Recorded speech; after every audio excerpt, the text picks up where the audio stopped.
এক জীবনে সবার কাছে ভালো হতে পারবে না।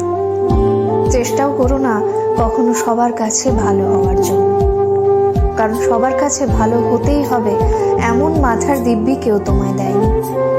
আর তুমি বেঁচে আছো তোমার নিজস্বতায়। সেখানে তোমায় কে ভাবলো, কে খারাপ ভাবলো, তাতে কিচ্ছু এসে যায় না। দিন শেষে নিজের জন্য নিজেকেই থাকতে হয়, অন্য কেউ তোমার জন্য থাকে না, থাকেনি কখনো, আর থাকবেও না। কারো কাছে তুমি ভালো, ভীষণ ভালো, আবার সেই তুমি কারোর কাছে খুব খারাপ, জঘন্য একজন মানুষ। সেটা কেমন করে হয়? প্রশ্নটা মনের মধ্যে আসতেই পারে। আসলে আমাদের কে ভালো ভাবছে আর কে খারাপ ভাবছে সেটা বিপরীতে থাকা মানুষটার মানসিকতার উপরই নির্ভর করে। সেই পরিপ্রেক্ষিতে অন্যের মানসিকতার পরিবর্তনের ভার তো তুমি নিতে পারবে না। তাই তোমায় কে কি ভাবলো এই নিয়ে ভাবনা চিন্তাটা একটু দূরেই রাখো।